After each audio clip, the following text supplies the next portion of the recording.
Hey guys, it's Heather here, and I am back at you again with another base build for this new update, this time for Town Hall 10, and it can also be used for Town Hall 10.5, which is what you're going to see in the replays because I'm a 10.5, but this base can easily be used for Town Hall 10 as well. The only thing that I have as a 10.5 is the Grand Warden, so if you're a Town Hall 10, all you gotta do is where you see the Grand Warden on this base, just swap that out for like a Dark Drill, and there you go, you have your Town Hall 10 base. And this base is coming from Star Kitten. He is a base builder for North Remembers. He is one of the smartest guys I've ever talked to in this game. When I start talking to these base builders, it's like drinking from the fire hose. They just have so much information, so many things that I haven't even thought of that I can then take and learn from and then give to you guys, which will hopefully make you better base builders, which is going to make this game way better overall. So before we dive into this Town Hall 10 base and start going over all the juicy details about what makes this base so great, I want to introduce you to the guys who are helping me with this series, both by building the bases and doing the attacks, so you have a good idea about where these are coming from and just how lucky we are that these guys are willing to spend some time to be able to share their knowledge that they have spent months and years acquiring. So the base builder for this Town Hall 10 is Star Kitten, and that's why we're going to call it the litter box. He is a base builder for North Remembers right now, and he's been known to build 5 to 10 bases a week. And then the other guy you're going to see in this video is Ben. He is also a base builder for North Remembers, but in this video he's going to be attacking on 2 different accounts. He tried 2 different types of attacks and did extremely well with both of them. We're not going to show his 3 stars, but he did 3-star this base multiple times. And I know he won't say this, but Star Kitten and Joshy both said he's one of the best attackers in the game, and I believe it. So I'm really excited to have him involved in this group so we can have some really great innovative attacking just to show you how well these bases can hold up. Also, we got Brad who came over and did some attacks from 3 Point Park, and then Joshua has been there to help bring this all together and really support me. So just huge shout out to those guys. I am going to link to their Twitter down in the description below. So if you're using this base, if you like this series, be sure to follow them on Twitter and send them some tweets and let them know how your base is doing and how much you appreciate that they're willing to share their knowledge with you. These guys love a part of the game that so many of us just want to avoid at all costs. These guys love base building. They love the game. They want to do all that they can to help the rest of us improve, because the better we get, the better their gaming experience will be too. These guys are so excited about this new update because it just opens up so many doors for different types of attacks and different ways to defend, because before, low Town Hall 10s weren't even complicated. There really wasn't much that you could do to defend against it. You just dropped 2 golems, 48 bowlers, dropped your miners, and a story. So it became a really boring thing for them to try and make bases that could defend against these types of attacks because you simply couldn't. And what I found is that one of the biggest issues with Clash is that the offensive meta is always way ahead of the defensive meta. And so this has definitely become something that I am more passionate about, that I want to do absolutely everything that I can to be able to help you guys out with your defensive base building so that we can keep things more in balance, so that we can really see what things are out of balance and it's not just good attacks being used against a really weak defense. And so with all of my base building videos,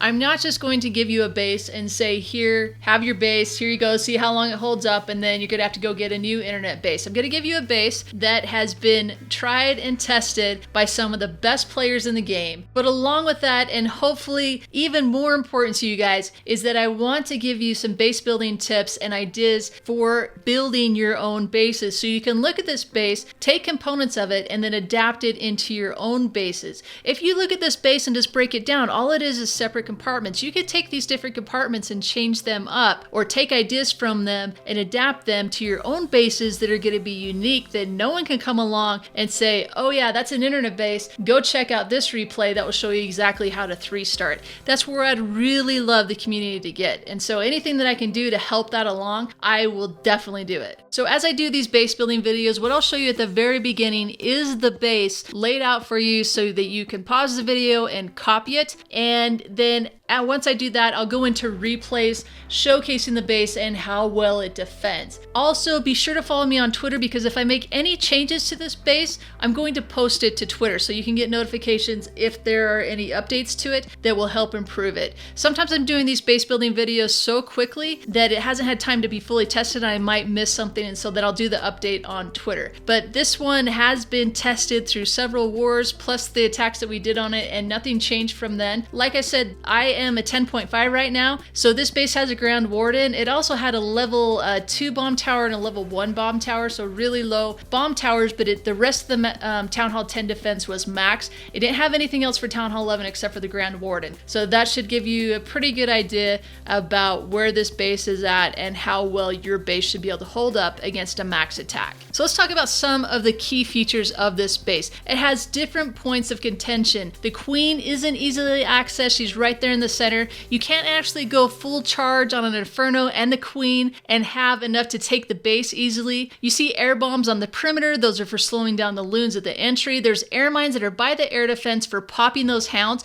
hopefully popping those hounds long before the balloons can ever get to the air defenses. And then the Infernos are heavily trapped, not only by giant bombs, which are going to really slow down any bowlers that get in there, but they're also surrounded by skeleton traps, which are really going to distract anything that gets in there from being able to take out the Infernos quickly. So because this is pretty much a max defense Town Hall 10, other than the bomb towers, but it does have that ground warden, it's going to be really difficult to 3-star as a Town Hall 10. But Ben was able to do it with 2 different types of army compositions. Breaks my heart not to be able to show these attacks. Maybe in the future, once this base has had its run, I'll show the attacks of how he's able to 3-star this. But what you're going to see in these replays, what's playing in the background, Star Kitten has an account where he's doing a queen charge Laloon on it. Ben used 2 different accounts to do 2 different types of attacks. He did a queen charge using a baby dragon funnel, which then went into a barbarian king Valk phase to take out another defense, which then moved into a Laloon. And then he also did a queen charge into a Gobolo into Hogs. And then also Brad did an attack as well using a Gobolo into a Laloon.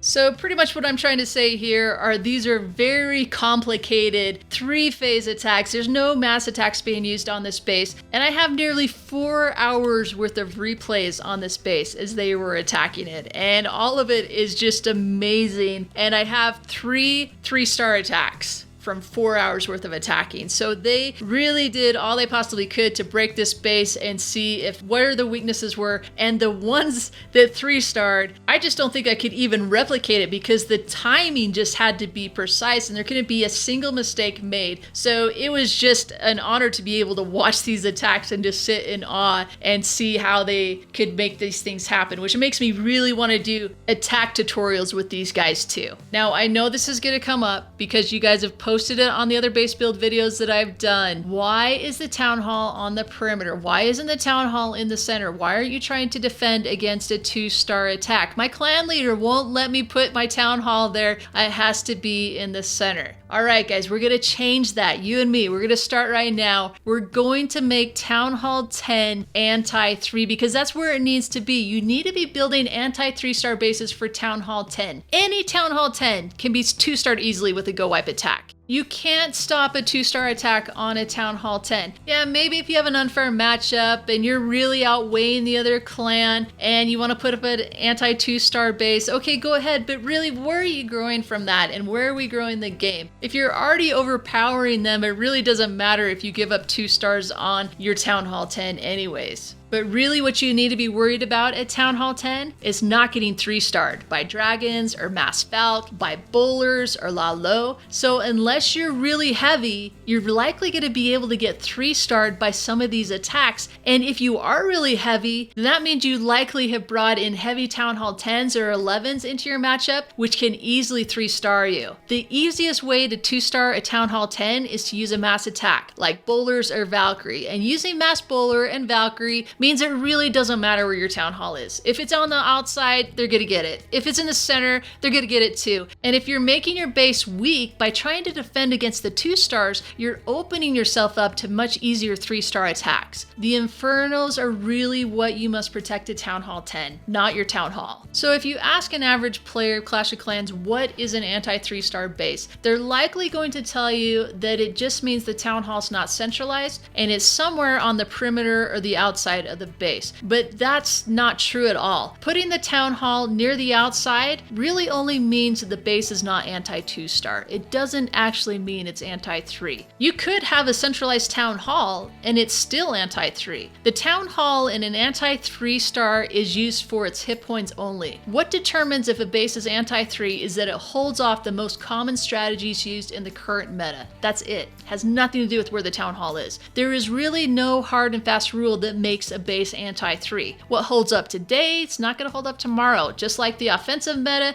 the defensive meta is constantly changing and updating. So the most important attacks to defend against right now is Queen Walk and charges, Laloon, Mass Valkyrie, Gobolo, dragons, and Hogs. And by protecting against one attack, it's likely going to leave you weak to another. So then it's a matter of ranking the most successful attacks and the most common attacks used against the ones that are more weak. For example, Ben said he'd much rather sacrifice his Valk defense, banking on that Valks are going to be so unpredictable that they're less used because of that. So let's talk about the anti 3-star rules for Town Hall 10 in the current meta. The most basic and probably the only hard and fast rule to Town Hall 10 base building right now is the Inferno Islands. This means you surround the Infernos with 2 tile spaces and then walls. These islands should not be in range of jumps, and you should also place storages nearby for their high hit points and then defenses behind these storages. This protects the Infernos from the bounce projectile of the bowlers and also from the Valks pathing in there, as the Valks are going to seek out those clump buildings. Keep in mind that the 2 mass attacks that you need to defend against right now are the Mass Bowler and the Mass Valkyrie. The miners are pretty much on the bench right now with their recent nerf, so it's just really the Valks and the Bowlers that you need to worry about. But keep in mind with them that they are non-defensive targeting troops. So you want to path these troops to take on non-defensive buildings